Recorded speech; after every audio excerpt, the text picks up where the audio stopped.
एक इंजेक्शन लगाया नॉर्मल बुखार में, 5 मिनट से उसकी जान ले ली।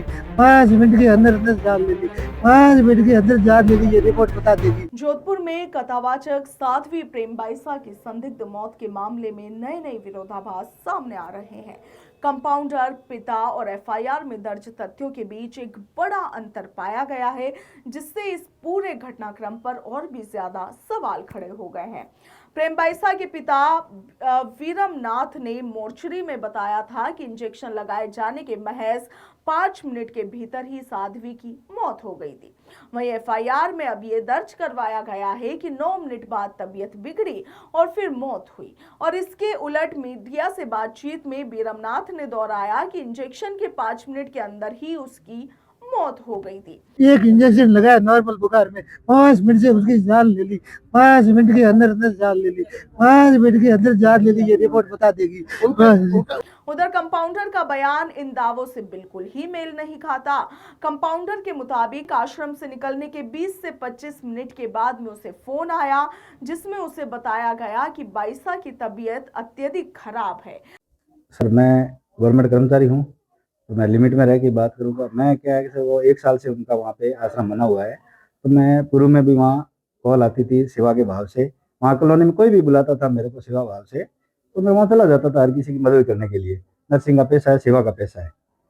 तो पहले भी मैं पूर्व में भी उनके वहाँ 1-2 बार गया हूँ। डॉक्टर के सलाह अनुसार उनको दवाई, गोली, इंजेक्शन जो है वो दिया था। उसी दिन भी मेरे पास कॉल आया था। पहले 12 बजे कॉल आया था, फिर 5 बजे करीब कॉल आया था। तो गया मैं उनके, पूर्व में जो इंजेक्शन डॉक्टर की चिकित्सा सलाह अनुसार दिया वो इंजेक्शन लगाया, और इंजेक्शन लगा के मैं तो वापस आ गया था।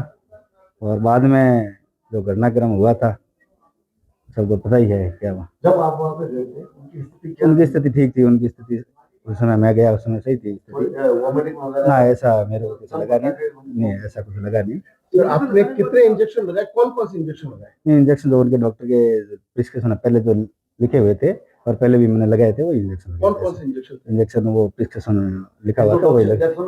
नहीं, वो उनके प्रिस्क्रिप्शन में जो इंजेक्शन थे वो मैंने लगा दिया था। वो एक मतलब दोनों मिक्स करके लगता है, एक इंजेक्शन लगा हुआ था। ठीक है। नहीं, मेरे को फिर बुलाया नहीं, तो उन्होंने खाली कॉल किया था। 20-25 दिन बाद मेरे पास फोन आया था कि उनकी तबीयत ज़्यादा गड़बड़ होगी, हम हॉस्पिटल लेके जा रहे हैं। तो मैंने वही कहा कि मैं बता देना डॉक्टर साहब को, जो इंजेक्शन आपके प्रिस्क्रिप्शन में थे वो मैं बता दूंगा। 25 जो भी हो। फोन आया आपके पास? हाँ, लगभग आइडिया से इतने फोन आया था। ठीक है। लेकिन इस पूरे मामले को लेकर के आप तो मेडिकल प्रोफेशन से जुड़े हो, किसी इंजेक्शन से क्या इस प्रकार की मौत हो सकती? नहीं सर, मेरे हिसाब से और उनके हिसाब से डेथ नहीं होनी चाहिए। और क्या उनको अस्थमा की बीमारी थी? अस्थमा की बीमारी पुराना रिकॉर्ड तो मेरे पास था नहीं, उनके पास पर्ची थी। इनहेलर जो सर, इसके बारे में मेरे को कुछ नॉलेज है नहीं। आमतौर पर नर्सिंग कर्मचारी इसको लगाते बात करते हुए आपको कोई दिक्कत होती तो उनको किस प्रकार की डिजीज या बीमारी थी?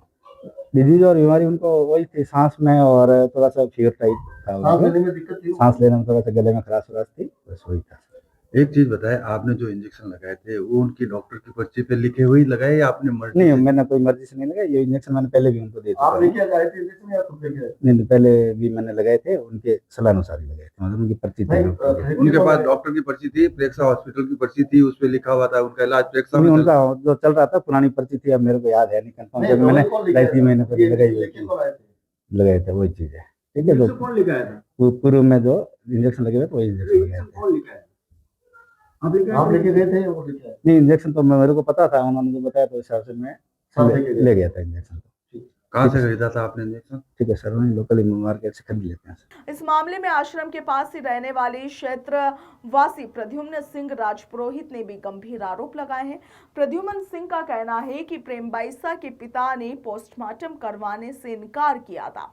इसके साथ ही उन्होंने ये भी आरोप लगाए हैं कि सीसीटीवी कैमरास हटा दिए गए, जबकि घर के बाहर कैमरा लगा होने का कोई भी स्पष्ट निशान नहीं मिले हैं। उन्होंने मौत के समय को लेकर भी बदलते बयानों पर भी सवाल उठाए। उन्होंने कहा कि पहले कुछ सेकंड में मौत, फिर मिनटों में मौत की बात कही गई और इन परस्पर विरोधी बयानों और आरोपों के चलते साध्वी प्रेमबाईसा की मौत का मामला अब ज्यादा उलझता जा रहा है। आप लोग कब पहुंचे? सुबह पहुंचे, शाम को पहुंचे, कितने बजे घटना है, पूरा घटनाक्रम क्या था और आपका क्या मानना है? हम 9:15 बजे जब पोस्ट देखी हमने, तब हम वहाँ पहुँचे। पहुँचने के बाद हमने देखा कि वहाँ पे साध्वी जी के जो पिताजी हैं, साध्वी जी का पार्थिव देह लेके गाड़ी के अंदर ही बैठे थे। तब हमने बोला इनकी बॉडी यहाँ क्यों रखी हुई है, घर के अंदर लो, आप गाड़ी में क्यों बैठे? तब उन्होंने मना किया। फिर हमने प्रशासन को बोला कि आप इनका पोस्टमार्टम करो, तो उन्होंने पोस्टमार्टम का भी विरोध किया। फिर प्रशासन ने पूछा क्या हुआ, तब उनके अलग अलग तरीके से बयान देना, कभी बोल रहे 30 सेकंड से इनकी डेथ हो गई, कभी बोल रहे 5 सेकंड में हुई, कभी बोल रहे। फिर पोस्ट के बारे में पूछा, पोस्ट आपने की? तो उस पोस्ट की इन्होंने पुष्टि की। जब मैं हॉस्पिटल लेके गया और प्रेक्षा हॉस्पिटल में मेरी बेटी ने बोला कि मेरे साथ पिताजी अन्याय हुआ है, तो मुझे न्याय दिलाना। तो कौन सा अन्याय हुआ? जब आप बोल रहे हो 30 सेकंड में डेथ हो गई, तो आरती नगर से प्रेक्षा हॉस्पिटल पहुंचने में समय लगता है कम से कम 18 से 20 मिनट, 25 मिनट। आप जल्दी गए होंगे, 18 मिनट में पहुंच गए होंगे। फिर जब आप बोल रहे हो 30 सेकंड डेथ हो गई, तो आपको हॉस्पिटल में किसने बयान दिया, किसने न्याय की उम्मीद की? साध्वी जी उस टाइम उनकी डेथ नहीं हुई, तो ये आप झूठ बोल रहे हो। अलग अलग तरीके के बयान देना, घर से CCTV का गायब होना, पिछले कुछ महीनों पहले वीडियो वायरल होना, और अलग अलग जो ये तथ्य सामने आ रहे हैं। साध्वी जी का एकदम स्वस्थ होना, 2 दिन पहले अजमेर से अपनी जो कथा का प्रोग्राम था वो समापन करके राजी खुशी घर आना। इनको ऐसी कोई बड़ी बीमारी भी नहीं थी, एकदम उनके स्वस्थ चलते हुए इस तरीके से डेथ होना। और साध्वी जी के माता जी की भी थोड़े समय पहले उनकी भी एकदम अचानक से सडनली डेथ होना। वीडियो वायरल होने के बाद जिस मकान में ये किराए पे रहते थे, जिस मकान का वीडियो था, उस मकान मालिक का अचानक से दुनिया छोड़ के जाना, ठीक है, आत्महत्या की थी उसने, अपनी जीवन लीला समाप्त की थी। तो ये सारे कृत्य, CCTV हटना, अलग अलग समय बताना, ठीक है, और बापची का उधर पुलिस प्रशासन को रोकना। जब पार्थिव देह लेके इधर आ रहे थे, पुलिस वाली गाड़ी से उतर के भागने की इन्होंने जो कोशिश की वो, और उस टाइम हमें रोका कि आप कौन होते हो बोलने वाले।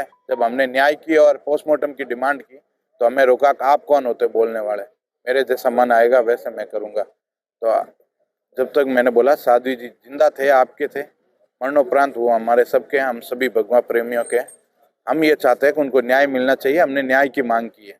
तो उनका पोस्टमार्टम हो, तब इन्होंने रोका, बहुत सारे वेदांत डाले और फिर अलग अलग एलिगेशन लगाना लोगों पे, फ़ोन का भी बोलना। तो इनका फ़ोन है जो छवि शर्मा जी है, उनके नेतृत्व में उनका पार्थिव देह यहाँ लाया गया था। उनके पास 3 फ़ोन थे, एक छवि शर्मा जी का फ़ोन, वो साध्वी जी का फ़ोन था। वो फ़ोन इन्होंने पहले स्टाफ के पास था, फिर अपने पास ले लिया 9 सवा 9 बजे पोस्ट करवाने के बाद। फ़ोन अपने पास लेना, फ़ोन में से डिलीट करने की कोशिश करना, और अपना फ़ोन पुलिस प्रशासन को साध्वी जी का फ़ोन नहीं देना, उसके लिए आधा घंटा बहस चली, जिसमें छवि शर्मा जी ने अथक प्रयास करके वो फ़ोन और पार्थिव देह यहाँ अस्पताल लेके आए। ये सारी चीज़ें देखते हुए कहीं ना कहीं हमें ये लग रहा है कि ये नेचुरल डेथ नहीं हो सकती। ऐसे पिछली चीज़ों को आप ऑब्जर्व करोगे, प्रशासनिक अधिकारी भजनलाल शर्मा और राजस्थान का DG इस मामले को संज्ञान में ले, फास्टैग में लेके इसकी निष्पक्ष जांच करें। यदि ऐसा नहीं होता है तो आज हम सैकड़ों की तादाद में, कल और ज़्यादा हजारों की तादाद में इकट्ठा हो जाएंगे। जब तक न्याय नहीं मिलेगा हम रुकेंगे नहीं। एक भगवाधारी बहन की हत्या हुई है, तो उसके लिए हम न्याय लेके उठेंगे, बिना न्याय के हम जाने वाले नहीं है। ठीक है, ये किसी के मन में कोई इफ और बट हो निकाल दे। जांच एजेंसियां अब समय रेखा, मेडिकल प्रोसेस और बयानों की सत्यता की गहन जांच पड़ताल में जुट गई है। साध्वी प्रेमबाईसा की मौत एक साधारण केस नहीं रही। जैसे जैसे बयान खुलते जा रहे हैं, सवाल भी गहराते जा रहे हैं और जवाबों की जरूरत पहले से कहीं ज्यादा है। अब निगाहें जांच पर है, क्या सच सामने आएगा या ये रहस्य और भी ज्यादा गहरा जाएगा।